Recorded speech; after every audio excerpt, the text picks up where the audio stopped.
Okay, so this is my tip as a civil engineer.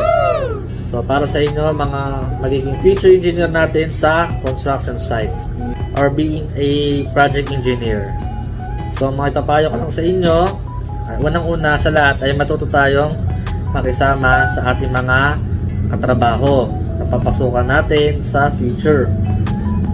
Most especially sa ating field, huwag tayong titingin at didepende sa kung ano mang katayuan o estado ng isang tao. Dapat pantay-pantay lang yung tingin natin sa kanila.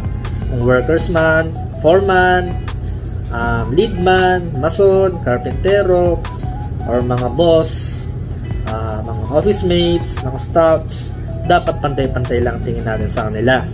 Bakit? Dahil dyan sa mga yan, lalong-lalo na sa mga workers natin, dyan tayo unang-unang matututo. Kung hindi porket na siyempre tayo mga licensed engineer na graduate ng engineering course ay hindi na tayo makakakuha ng kaalaman sa kanila. Unang-una sa lahat, sila ang magbibigay ng mas maraming kaalaman dahil sila yung mas experienced na sa site natin.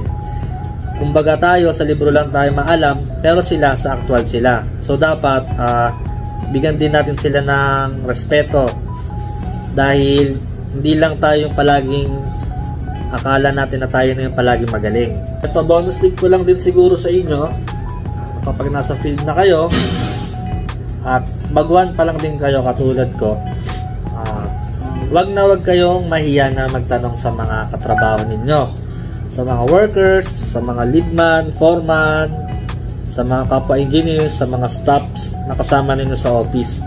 Kasi marami kayong may experience dyan sa isang site na siguradong first time nyo lang din ma-encounter. Kaya pag nangyari yun, huwag nyo nang sayangin ng oras nyo na parang paiiralin nyo po yung pride ninyo na huwag magtanong sa kanila.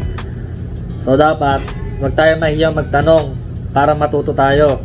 So ayun lang, lagi nyo lang itatak sa isip ninyo na hindi naman masama magtanong at hindi rin naman masama magkamali, lalo na kung alam mo naman sa sarili mo na hindi mo naman sinasadyang magkamali. So dapat magtanong tayo para mas madali tayong matututo at mapalawak palalo ang ating kaisipan at kaalaman sa construction field. Para sa susunod na project na mahawakan ninyo or ma-assign kayo, marami na tayong mga baon na kaalaman at diskarte galing sa nauna nating project. So I think yan na lang siguro ang may share ko sa inyo, future engineers. Thank you again, future engineers, for listening on my short talk. And before I end this, I just want to promote my Facebook page and my YouTube channel, Engineer Oyboyng TV. And feel free to like and follow our page and subscribe to our YouTube channel.